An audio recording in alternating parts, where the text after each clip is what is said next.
18-ാം ദിവസം ബി.ജെ.പി. അടിയറവ് വെച്ചൊഴിയുമ്പോൾ കോൺഗ്രസിലെ അമരക്കാരായ 5 പേരും ഒന്നിക്കുകയാണ്.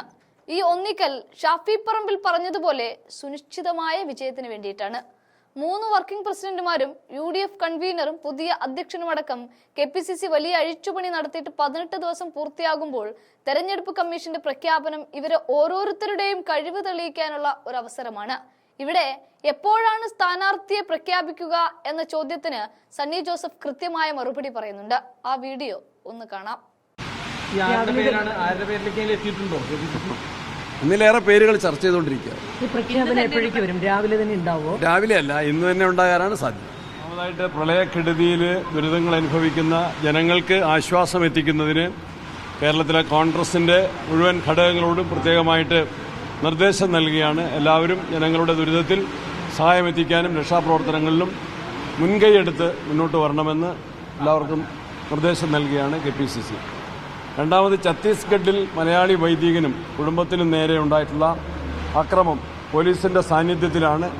അതേറെ പ്രതിഷേധാർഹമാണ്. ബജറംഗ് ദൾ പ്രവർത്തകർ, സംഘപരിവാർ ശക്തികൾ പോലീസ് ഒത്താശയിലാണ് അവരുടെ ആരാധനാലയത്തിൽ കയറി പ്രാർത്ഥിച്ചുകൊണ്ടിരിക്കുമ്പോൾ ഈ അക്രമം നടത്തിയത്. അതിനുള്ള വലിയ പ്രതിഷേധമറിയിക്കും. നിലമ്പൂരിലെ കോൺഗ്രസിന്റെ സ്ഥാനാർത്ഥി സംബന്ധിച്ച് ഞങ്ങൾ അവസാനവട്ട ചർച്ചയിലാണ്.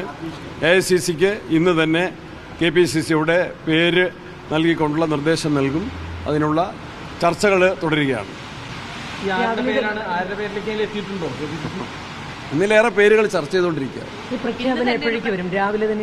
രാവിലെ അല്ല, ഇന്ന് തന്നെ ഉണ്ടാകാനാണ് സാധ്യത. എറണാകുളത്ത് നിന്ന് മുൻകൂട്ടി നിശ്ചയിച്ച പരിപാടിയുണ്ട്. രാജ്യരക്ഷയുമായി ബന്ധപ്പെട്ട AICC നിർദ്ദേശപ്രകാരമുള്ള പ്രോഗ്രാം ഇന്ന് എറണാകുളത്തുണ്ട്.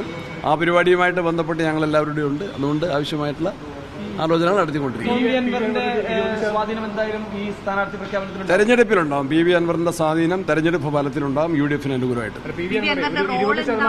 PV അൻവർ സജീവമായിട്ട് തന്നെ തെരഞ്ഞെടുപ്പിൽ UDFനെ സഹായിക്കും. 20% ക്രൈസ്തവ സമൂഹത്തെ എല്ലാ വിഭാഗത്തിന്റെയും പിന്തുണ കോൺഗ്രസിനും UDFനും ഉണ്ടാവും. ഞങ്ങളുടെ ശ്രദ്ധയിൽപ്പെട്ടിട്ടില്ല. തികഞ്ഞ ആത്മവിശ്വാസത്തിലാണ് ഈ തെരഞ്ഞെടുപ്പിൽ നിലമ്പൂർ ഞങ്ങൾ തിരിച്ചുപിടിക്കും. എന്ന് വെച്ചാൽ UDF തിരിച്ചുപിടിച്ച് നല്ല ഭൂരിപക്ഷത്തോടു കൂടി അധികാരത്തിലേക്ക് MLA ആക്കി കൊണ്ടുവരാൻ ഞങ്ങൾ എല്ലാ ശ്രമങ്ങളും നടത്തുന്നുണ്ട്. അതിൻ്റെയുള്ള ചർച്ചകളും അതിനുള്ള പ്രവർത്തനങ്ങളും നിറവേറ്റിക്കൊണ്ടിരിക്കുകയാണ്.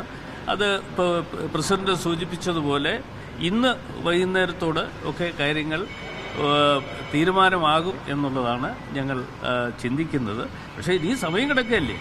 2-ാം തീയതി ഉള്ളൂ നോമിനേഷൻ കൊടുക്കുക, അല്ലേ? നോമിനേഷൻ കൊടുക്കുന്ന തീയതി വന്നേക്കുന്ന 2-ാം തീയതിയാണ്. ദിവസം കിടപ്പുണ്ട്. പക്ഷെ ഞങ്ങൾ സ്ഥാനാർത്ഥിയെ നിശ്ചയിച്ചതിന് ശേഷം CPM സ്ഥാനാർത്ഥിയെ നിശ്ചയിക്കാൻ വേണ്ടി തയ്യാറെടുപ്പ് നടത്തുന്നുണ്ട്. അപ്പോൾ CPM നടത്തുന്ന ഈ കള്ളക്കളികൾ എന്ത് എന്ന് നിങ്ങൾക്ക് ഏവർക്കും മനസ്സിലാക്കാൻ പറ്റും.